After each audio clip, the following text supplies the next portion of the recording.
The Park mansion held its breath. Not the respectful silence Andy Park commanded in boardrooms where men twice his age trembled. This was different. This was the suffocating quiet of a mausoleum, of a nursery where two children existed but didn't live. Andy's hand moved to the beretta beneath his tailored jacket as he approached the third-floor wing. In his world, silence meant betrayal. Silence meant someone had already made their move. But the sound that stopped him wasn't gunfire. It was laughter. Children's laughter. His children's laughter. Impossible. His fingers fell away from the weapon. Through the half-open nursery door, Andy saw the wheelchair, the custom-made, German-engineered wheelchair that had cost more than most Seoul apartments, pushed against the wall. Empty. On the hardwood floor, Mara knelt in her cleaning uniform, those ridiculous bright red gloves vivid against the gray room. Her hands were extended, palms up, steady as a promise. And wobbling toward her, unsteady but standing, were his twins.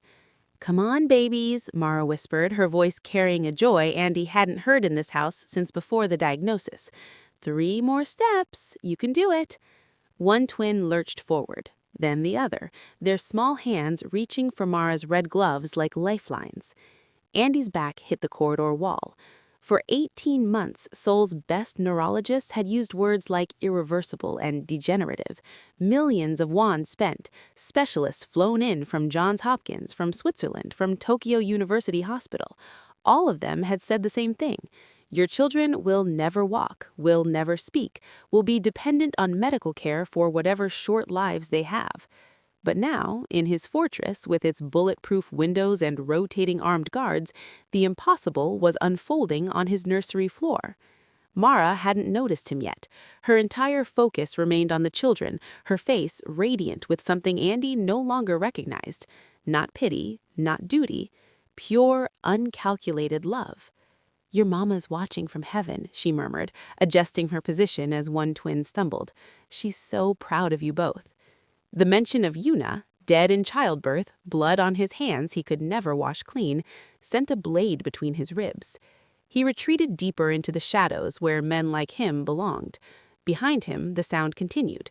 Footsteps, small, unsteady, miraculous footsteps, and something else, a sound he'd convinced himself he'd never hear. Ma, ma. The twins were trying to speak. Andy Park had survived 3 assassination attempts, a federal investigation, and a gang war that had left half of Seoul's underworld in body bags. But this, watching a maid in red gloves accomplish what millions couldn't, was about to undo him completely. 18 months earlier, Andy had held his newborn twins while his wife died 3 floors below in the Park family's private medical wing. The emergency C-section had gone catastrophically wrong. Yuna had hemorrhaged, and despite having Seoul's top obstetricians on standby, despite the state-of-the-art equipment, she'd bled out before they could stabilize her. Andy had stood outside the operating theater, twins wrapped in hospital blankets, watching through reinforced glass as they'd tried to restart her heart. The monitors had flatlined. The surgical team had stepped back, their faces masks of professional defeat. And Andy had made a choice that would calcify into permanent guilt. He'd walked away with his sons and never looked back at her body. The twins' diagnosis came 6 hours later. Severe cerebral palsy, oxygen deprivation during the traumatic birth, paralysis, nonverbal, likely cognitive impairment. Dr. Lim, a neurologist who'd trained at Harvard Medical School, had delivered the prognosis in careful, clinical language that translated to one devastating truth. Your children will never have normal lives, will never speak, will be dependent on medical care for whatever short lives they have. But instead, Andy had responded the only way he knew how. He'd weaponized his wealth. Specialists were flown in from Seoul National University Hospital, their credentials impeccable, their results non-existent. Physical therapists from the most exclusive practices in Gangnam came and went, their optimism evaporating after months of zero progress. He'd had an entire floor of the mansion converted into a medical facility, equipment imported from Germany, specialized furniture from Denmark, monitoring systems that belonged in intensive care units. None of it worked. The mansion became a fortress within a fortress. Security doubled. Armed guards at every entrance, surveillance cameras in every corridor except the nursery. Andy had drawn the line there, though he couldn't articulate why. Outside these walls, Andy's world was calculated violence and territorial control.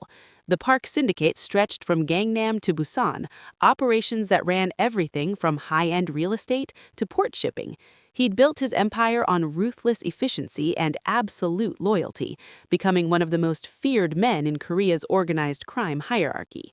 But power meant nothing when his own children couldn't recognize his face. He'd learned to compartmentalize. Business happened in his office or in private rooms at exclusive restaurants where his word was law. Fatherhood happened in stolen moments when he'd sit beside the wheelchair and talk to his sons about nothing, knowing they couldn't understand. The two worlds never touched. Grief became strategy. Loss became control. He'd transformed his pain into power, because power didn't bleed. Director Choi had been there through it all. His brother-in-law, his second-in-command, the man who'd stood beside Andy for 12 years through territorial wars and police crackdowns. Choi was sharp, diplomatic, and seemingly loyal. He'd been the one to handle the funeral arrangements, keep the organization running while Andy spiraled, ensure the syndicate's enemies didn't see weakness. "You need proper staff," Choi had said 4 weeks ago, his tone carefully neutral. "The medical team isn't enough. The boys need care." Andy had nodded, distracted by reports of a Chinese gang encroaching on their territory in Itaewon. Find someone discreet, someone who won't ask questions. Choi had handled it. He always handled things. Mara had arrived on a Wednesday morning with a single bag and references from an agency Andy hadn't bothered to verify. She was younger than the previous nurses, late 20s maybe, with her hair pulled back in a practical bun and an expression that suggested she'd seen worse than armed men in expensive suits. She'd natted at the security protocols, signed the NDAs without reading them, and started work immediately. Andy had barely registered her presence. She was just another person moving through his fortress like a ghost, necessary but invisible. He'd been catastrophically wrong. Now, standing in the hallway with his son's impossible laughter still echoing in the hallway, Andy realized he'd missed something critical. While he'd been building walls, Mara had been demolishing them. While he'd been drowning in guilt and grief, she'd been teaching his children to live. The question that terrified him wasn't how she'd accomplished the impossible. It was why someone like her, someone with no connection to his world, no reason to care about 2 dying children in a fortress, had succeeded where millions of won in Korea's best medical minds couldn't. And more dangerous still, what else had she discovered in his house while he wasn't paying attention? Before we go any further, you need to hit that subscribe button right now, because what Mara uncovered in that nursery, what she knows about Director Choi's real plan for those twins, is going to shatter everything you think you know about loyalty and betrayal. Don't miss what happens when Andy finally confronts the truth. 4 weeks earlier, Mara had stood outside the park mansion's service entrance with a single bag and a lie that could get her killed. The security guard, stone-faced, armed, professional, had checked her fabricated references twice before nodding her through. Director Choi had arranged everything, just as the agency promised. New identity, clean background, a position that would get her inside the one place in Seoul she needed to be. The nursery. She'd memorized the floor plan during the 3-hour van ride from Incheon. 3rd floor, east wing, past 2 security checkpoints, and a corridor lined with cameras. The guards escorted her in silence, their expressions making it clear that questions weren't welcome in this house. The nursery door opened on hydraulic hinges, the kind used in hospitals. Mara stepped inside, and the guard locked it behind her with a metallic click that echoed like a cell door closing. The room was gray, lifeless, clinical. Medical equipment lined one wall. Monitors, oxygen tanks, an IV stand. The windows were bulletproof, she could tell from the thickness. Blackout curtains blocked most of the natural light. The air smelled of antiseptic and something else, something chemical that made her throat tighten. In the center of the room sat the wheelchair. Custom-built, reinforced, designed for two. The twins were strapped in with medical-grade restraints, their small bodies slumped against the padding like discarded dolls. Mara pulled on her red rubber gloves, bright, almost garish against the muted palette. She'd chosen them deliberately. In a house full of shadows, she needed to be visible, needed the children to see her hands, to track her movements. She approached slowly, letting her footsteps announce her presence. The twins didn't react. 18 months old, according to the file, but they looked smaller, undernourished despite the feeding tubes. Their eyes were open but unfocused, staring at nothing. Their breathing was shallow, mechanically even. Mara knelt beside the wheelchair, eye level with them. "Hello, little ones," she whispered. "I'm Mara." Nothing, not even a blink. She studied them with clinical precision. Their muscle tone was weak, yes, but not absent. Their skin had a grayish pallor that didn't match cerebral palsy. Their pupils were constricted, too constricted for a naturally lit room. She lifted one twin's hand gently. The fingers were limp, but when she pressed her thumb against the palm, she felt something. A reflex, barely there, but present. Cerebral palsy didn't fluctuate. Neural damage didn't improve or worsen day to day. But sedation did. Mara's gaze swept the room again, cataloging details.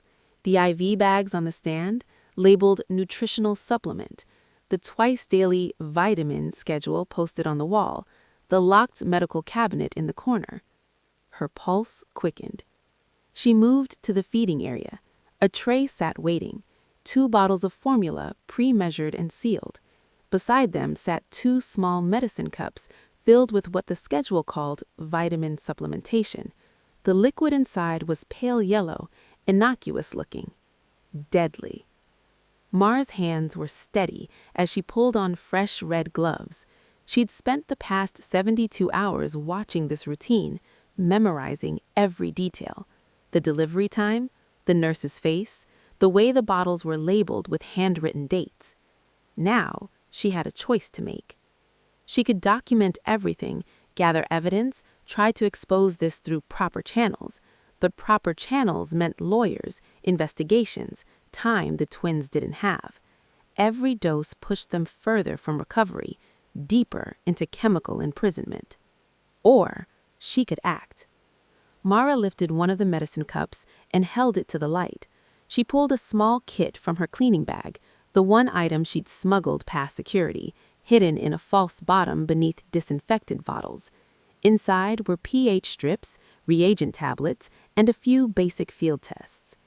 2 drops of the vitamin liquid on a reagent tablet. The tablet turned deep purple within seconds. Benzodiazepine. Heavy concentration. Enough to keep a toddler comatose for 8 to 10 hours. Mara's jaw tightened. She tested the formula next, using a different strip. It came back clean. The poison was only in the supplementation, which meant whoever was doing this wanted it separate, controlled, easy to adjust dosage. Behind her, one of the twins made a sound, a small, involuntary whimper that the sedatives couldn't quite suppress. She turned back to them, her heart hammering against her ribs.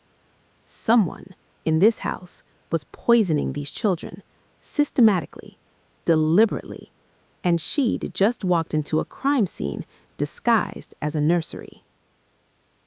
The food arrived at exactly 6 p.m., just as it had every evening for the past 3 days. Mara heard the coded knock, 2 sharp raps, 1 soft, and moved to the nursery door. Through the reinforced glass panel, she saw the same nurse who always delivered the twins' meals, middle-aged, efficient, her expression professionally blank. The woman didn't make eye contact, just pushed the stainless steel cart through the doorway and left without a word. Mara waited until the footsteps faded down the corridor before locking the door again. The cart held 2 bottles of formula, pre-measured and sealed. Beside them sat 2 small medicine cups filled with what the schedule called vitamin supplementation. The liquid inside was pale yellow, innocuous looking. deadly. Mara's hands were steady as she pulled on fresh red gloves. She'd spent the past 72 hours watching this routine, memorizing every detail. The delivery time, the nurse's face, the way the bottles were labeled with handwritten dates. Now, she had a choice to make. She could document everything, gather evidence, try to expose this through proper channels. But proper channels meant lawyers, investigations, time the twins didn't have. Every dose pushed them further from recovery, deeper into chemical imprisonment. Or she could act. Mara lifted one of the medicine cups and held it to the light. She pulled a small kit from her cleaning bag, the one item she'd smuggled past security, hidden in a false bottom beneath disinfectant bottles. Inside were pH strips, reagent tablets, and a few basic field tests. 2 drops of the vitamin liquid on a reagent tablet. The tablet turned deep purple within seconds. Benzodiazepine. Heavy concentration, enough to keep a toddler comatose for 8 to 10 hours. Mara's jaw tightened. She tested the formula next, using a different strip. It came back clean. The poison was only in the supplementation, which meant whoever was doing this wanted it separate, controlled, easy to adjust dosage. Behind her, one of the twins made a sound, a small, involuntary whimper that the sedatives couldn't quite suppress. She turned back to them, her heart hammering against her ribs. Someone, in this house, was poisoning these children, systematically, deliberately, and she'd just walked into a crime scene disguised as a nursery. The food arrived at exactly 6 p.m., just as it had every evening for the past 3 days. Mara heard the coded knock, 2 sharp raps, 1 soft, and moved to the nursery door. Through the reinforced glass panel, she saw the same nurse who always delivered the twins' meals, middle-aged, efficient, her expression professionally blank.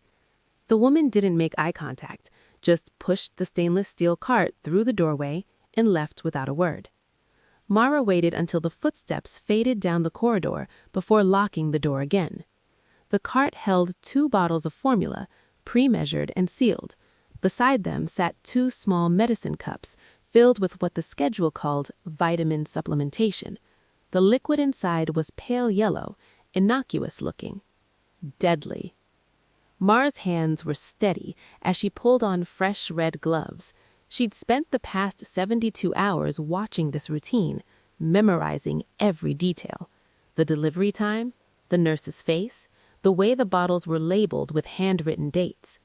Now, she had a choice to make. She could document everything, gather evidence, try to expose this through proper channels. But proper channels meant lawyers, investigations, time the twins didn't have. Every dose pushed them further from recovery, deeper into chemical imprisonment. Or she could act. Mara lifted one of the medicine cups and held it to the light. She pulled a small kit from her cleaning bag, the one item she'd smuggled past security, hidden in a false bottom beneath disinfectant bottles. Inside were pH strips, reagent tablets, and a few basic field tests. 2 drops of the vitamin liquid on a reagent tablet. The tablet turned deep purple within seconds. Benzodiazepine.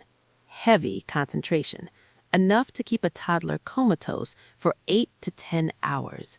Mara's jaw tightened. She tested the formula next, using a different strip. It came back clean. The poison was only in the supplementation, which meant whoever was doing this wanted it separate, controlled, easy to adjust dosage. Behind her, one of the twins made a sound, a small, involuntary whimper that the sedatives couldn't quite suppress. She turned back to them, her heart hammering against her ribs. Someone, in this house, was poisoning these children, systematically, deliberately, and she'd just walked into a crime scene disguised as a nursery.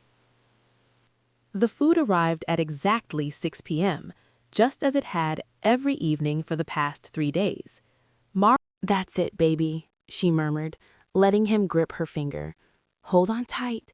Don't let go. She was teaching them to fight, teaching them that their bodies were their own. And every night, when she replaced their poison with water, Mara knew she was racing against the clock she couldn't see. Someone would notice eventually. Someone would realize the twins weren't as docile as they should be. Someone would ask why. And when they did, her red gloves wouldn't be enough to protect any of them. Director Choi arrived unannounced on a Thursday afternoon. Mara heard his voice in the hallway first, smooth, cultured, the kind of voice that belonged to boardrooms and expensive restaurants. She recognized it from the security briefings. Andy Park's brother-in-law, second in command of the syndicate, the man who'd hired her. "I'll check on them myself," Choi was saying to someone. "It's been too long since I've seen my nephews." Nephews. The word dripped with false affection. Mara's blood turned to ice. June was on the floor in front of her, balanced on his hands and knees. He'd just mastered the crawling position, hadn't moved forward yet, but he was holding it. Min sat supported by pillows, reaching for a toy with increasing coordination. 3 weeks of progress, 3 weeks of strength building, 3 weeks of evidence that would get them all killed.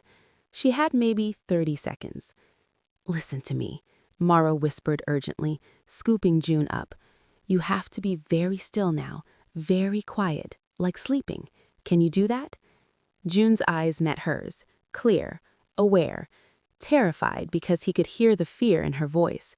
She positioned him quickly in the wheelchair, forcing his body into the familiar slumped posture, grabbed Min next, arranged his limbs in the lifeless sprawl Choi would expect to see. "Don't move," she breathed. "No matter what happens. Please." The door lock clicked.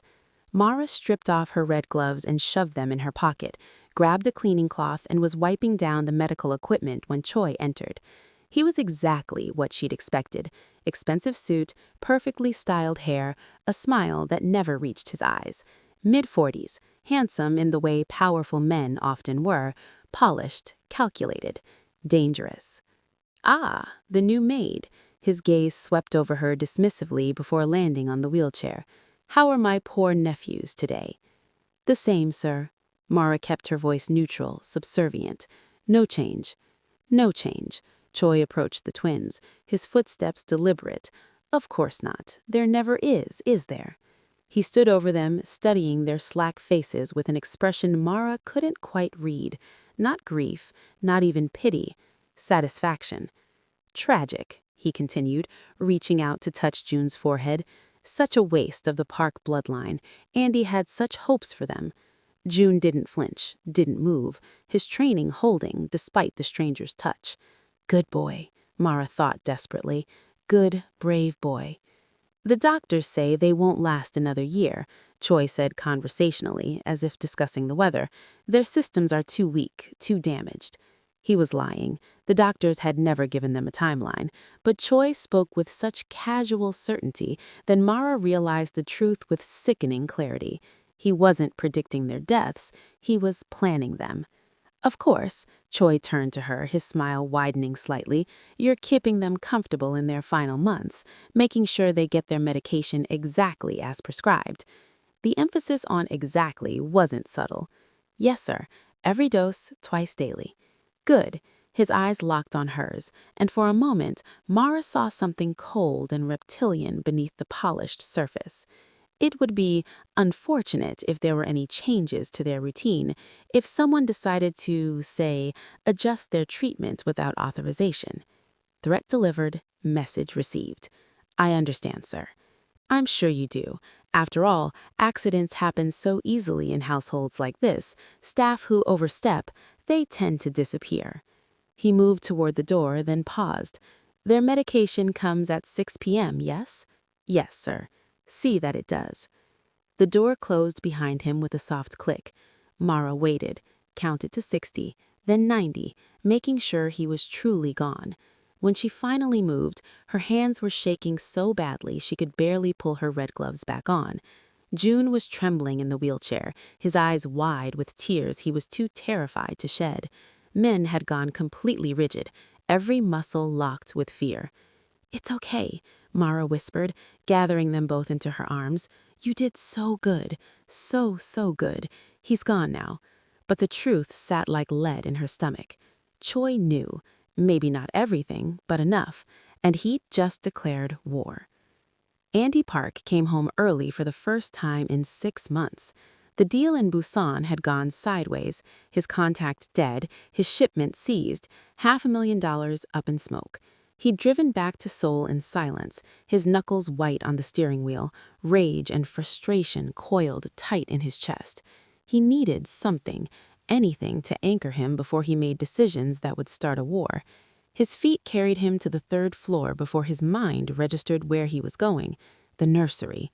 The guards at the checkpoint straightened when they saw him, but Andy waved them back. He didn't want an audience for this, didn't want witnesses to whatever pathetic need drove him to sit beside his broken children and pretend he was still capable of being a father. He approached the door, his hand on the handle, and froze. Laughter, children's laughter, bright and clear, coming from inside the nursery. Impossible. Andy's heart stopped, then hammered against his ribs hard enough to hurt. He threw the door open. The wheelchair was empty. Pushed against the far wall, its restraints hanging loose, the custom-built prison that had held his sons for 18 months stood abandoned. On the hardwood floor in the center of the room, Mara knelt in her cleaning uniform, her red gloves extended toward his sons, standing, not propped up, not supported by equipment, standing on their own feet, wobbling but upright, their small hands reaching for Mara's gloves like lifelines. "Come on, babies," Mara was saying, her voice full of joy Andy had never heard in this house. "3 more steps. You're almost there. You can do it." June lurched forward, one unsteady step, then another. Min followed, his face scrunched in concentration, his legs shaking with effort. They were walking. His sons were walking. The world tilted. Andy's back hit the doorframe, his legs suddenly unable to hold his weight. His hand instinctively moved toward the Beretta under his jacket, but stopped halfway. Training warring with reality. This wasn't possible. This wasn't... June saw him. The boy's eyes went wide, his forward momentum halting. For a heartbeat, father and son stared at each other across the room. Then June's mouth opened. "Pa, pa." The word was broken, slurred, the vocal cords of a child who'd never been allowed to use them. But it was a word. His son had spoken. Andy's vision blurred, his throat closed. 18 months of grief and guilt and crushing failure collapsing in his chest like a building coming down. "Papa," echoed Min, his voice stronger, clearer. Both twins abandoned Mara's gloves and turned toward him, their small bodies swaying, fighting gravity and atrophied muscles and 18 months of chemical imprisonment. Walking toward their father. Mara had finally noticed him. She'd gone perfectly still, her red-gloved hands frozen in mid-reach, her face draining of color. Caught. She knew what this looked like, the empty wheelchair, the children mobile and vocal, everything Andy had been told was impossible, happening right in front of him. She was waiting for him to draw his weapon, waiting for the accusation, the rage. But Andy couldn't move, couldn't breathe. June reached him first, his tiny hands grabbing his pant leg for balance. The boy looked up at his father with clear, aware eyes and smiled. Smiled. "Papa," he said, again, proud of the word. Min crashed into Andy's other leg, laughing as he caught himself. Andy's knees hit the floor. His arms came around both boys automatically, pulling them against his chest. They were warm and solid and alive in a way they'd never been, their hearts beating against his, their small hands gripping his jacket. Real. "How?" Andy managed, his voice wrecked. He looked up at Mara, still kneeling in her red gloves, terror and defiance warring on her face. Caught. She knew what this looked like, the empty wheelchair, the children mobile and vocal, everything Andy had been told was impossible, happening right in front of him. She was waiting for him to draw his weapon, waiting for the accusation, the rage. But Andy couldn't move, couldn't breathe. June reached him first, his tiny hands grabbing his pant leg for balance. The boy looked up at his father with clear, aware eyes and smiled. Smiled. "Papa," he said, again, proud of the word. Min crashed into Andy's other leg, laughing as he caught himself. Andy's knees hit the floor. His arms came around both boys automatically, pulling them against his chest. They were warm and solid and alive in a way they'd never been, their hearts beating against his, their small hands gripping his jacket. Real. How? Andy managed, his voice wrecked. He looked up at Mara, still kneeling in her red gloves, terror and defiance warring on her face. Caught. She knew what this looked like, the empty wheelchair, the children mobile and vocal, everything Andy had been told was impossible, happening right in front of him. She was waiting for him to draw his weapon, waiting for the accusation, the rage, but Andy couldn't move, couldn't breathe. June reached him first, his tiny hands grabbing his pant leg for balance. The boy looked up at his father with clear, aware eyes and smiled. The withdrawal nearly killed them, Mara continued, her voice gaining strength. 3 days of seizing, vomiting, fever. But once the drugs cleared their systems, their real condition emerged. They're not paralyzed. They never were. Andy looked down at June and Min, still pressed against his legs. Their eyes were clear, alert, watching him with an awareness that proved everything Mara was saying. His sons, alive, stolen from him by someone in his own house. The rage that surfaced was ice cold and absolute. Who delivers their medication? His voice could have cut glass. A nurse, middle-aged woman, efficient. She never speaks. Andy knew exactly who she meant. Mrs. Song, on staff for 3 years, recommended by... His blood froze. Director Choi? Mara's sharp intake of breath confirmed it. He was here yesterday. He knew something was different. He threatened me, said staff who overstep tend to disappear. Every piece clicked into place with sickening clarity. Choi's insistence on hiring the medical staff, his regular check-ins on the twins, his subtle suggestions about succession planning, about naming an heir outside the bloodline, specifically his own son. If Andy's sons were incapacitated, Choi's boy would inherit the syndicate, but only if they stayed incapacitated or died. Andy's hand moved to his shoulder holster, muscle memory and fury overriding thought. The Beretta cleared leather before he realized what he was doing. Mara saw the weapon and stepped back, hands raised, red gloves bright against the gray room. Mr. Park, you've been in my house for 4 weeks. His voice was a razor. You switched their medication without authorization. You hid their recovery. You've been alone with my children, doing God knows what. The logical part of his brain screamed that she'd saved them, but 18 months of grief and guilt had nowhere to go except toward the woman standing in front of him, the woman who'd witnessed his failure, who'd succeeded where he'd failed, who might still be part of Choi's plan. How do I know you're not working with him? Andy's aim was steady, trained center mass. How do I know this isn't part of some scheme? Papa, no! June's voice cut through the rage like a knife. The boy had released Andy's leg and stumbled forward, putting his small body between the gun and Mara. Their arms spread wide, protective, his face fierce despite the tears streaming down his cheeks. Mama, no! Men joined his brother, both twins forming a barrier of fragile flesh and bone. Mama, Min echoed, his voice breaking. Our mama. Papa, no! Andy's world stopped. Mama. His sons, who'd never spoken, who'd been locked in chemical silence for their entire lives, had found their voices to protect the woman who'd saved them. The Beretta lowered. Andy's hand shook as he holstered the weapon, his throat tight. I'm sorry, Mara said quietly, her red-gloved hands coming to rest on the twins' shoulders. I should have told you sooner, should have found a way to reach you, but I didn't know who to trust, didn't know if you were part of it. The accusation stung because it was fair. He'd been so absent, so consumed by his empire and his grief, that a stranger had more claim to his children's trust than their own father. Andy sank into the chair beside the empty wheelchair, his head in his hands. Tell me everything, he said, from the beginning, every detail. Mara nodded, and as the twins settled at her feet, still watching their father warily, She told him how she'd stolen his sons back from death. The war room in Andy's basement had hosted countless strategy sessions, territory disputes, police payoffs, eliminations, but never a purge of his own house. 4 men sat around the table, men who'd bled with Andy, who'd proven their loyalty in ways that left scars. No Choi loyalists, no one who'd joined the syndicate in the last 3 years. Mrs. Song first. Andy spread photos across the table. The nurse who delivered poison disguised as vitamins. Alive. I need names. Kim, his oldest enforcer, nodded. She's at her apartment in Mapo. 2-man team?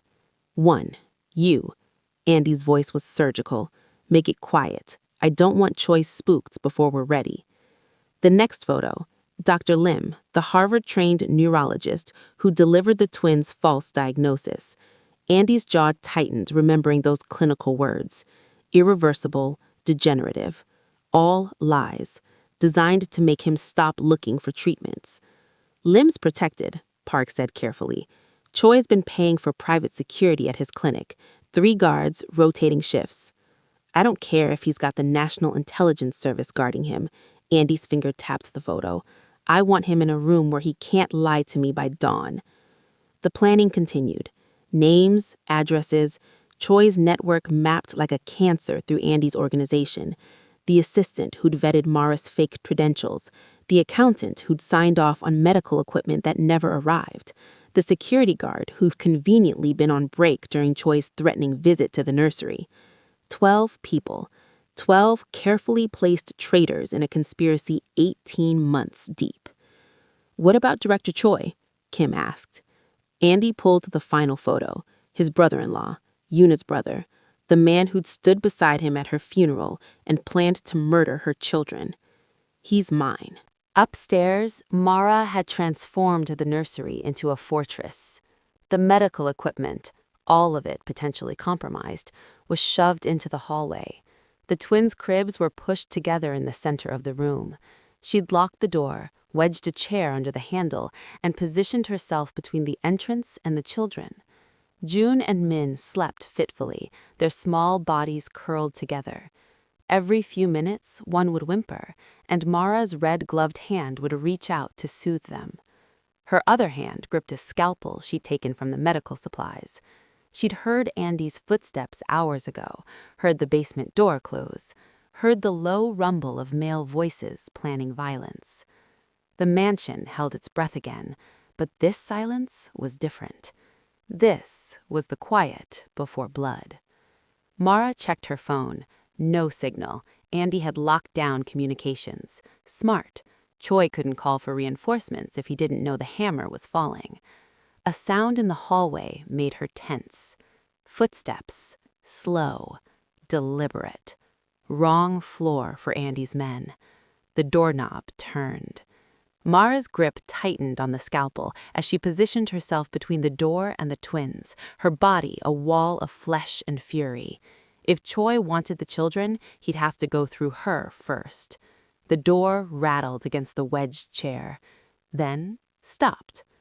Mara, Andy's voice, low and certain. It's me.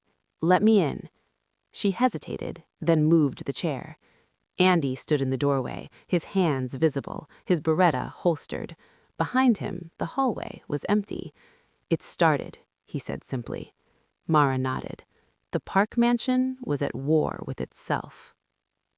The wheelchair burned in the courtyard incinerator.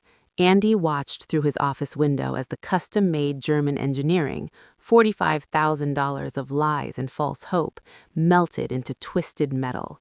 18 months of grief reduced to ash and smoke. Director Choi had burned faster. Kim had found him at his mistress's apartment in Gangnam, already packing a go-bag. He'd known the moment Mrs. Song didn't check in, known his carefully constructed plan had collapsed. He'd died badly, but he died talking.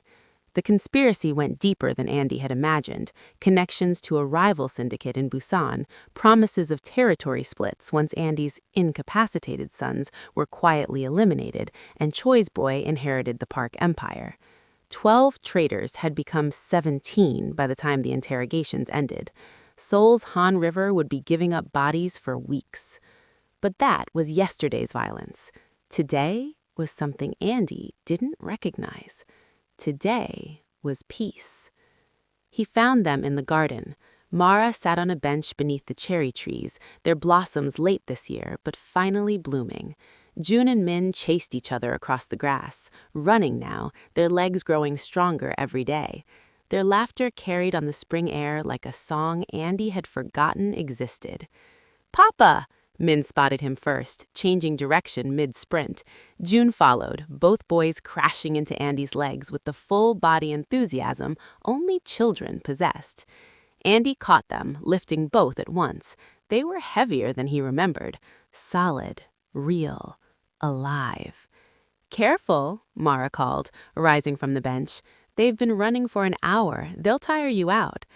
Andy met her eyes over the twins' heads. She'd changed from the cleaning uniform into simple jeans and a sweater, clothes he'd had delivered after realizing she owned almost nothing. The red gloves were gone, her hands bare as she tucked a strand of hair behind her ear. She looked younger without the weight of secrets, beautiful in a way that had nothing to do with the careful makeup the women in his world wore like armor. "Walk with me," he said. Mara hesitated, then nodded. They followed the twins through the garden, Andy's security maintaining a discreet perimeter. The fortress was still a fortress. Some realities didn't change, but the walls felt different now. Less like a prison, more like protection for something that actually mattered. "I've been thinking," Andy began, his voice careful, "about what happens next." Mara's expressions shuddered slightly. "I understand if you want me to leave, now that they're safe. Stay." The word came out harder than he intended. Andy stopped walking, turned to face her fully. "Stay. Not as their nurse, not a staff." He paused, searching for language that didn't come naturally. "As family, as their mother. They've already chosen you." Mara's eyes widened. "Mr. Park?" "Andy." His mouth curved, not quite a smile, but close, rusty from disuse. "If you're going to be part of this family, you should probably use my name." June tugged on Mara's hand. "Mama, come, flowers!" She looked down at the twins, then back at Andy. Something shifted in her expression, hope warring with caution. "You don't know anything about my real background, why I was really—" "I know enough," Andy's voice was certain. "You saved my sons. You stood between them and a bullet. Everything else we'll figure out together." For the first time since Una died, Andy felt something unlock in his chest. Not grief, not guilt. Something that might eventually become happiness. Mara's hand found his. Her fingers were warm, steady, real. "Okay, family," she whispered. The twins cheered, oblivious to the magnitude of what had just shifted. Andy Park, who'd built an empire on violence and fear, finally smiled.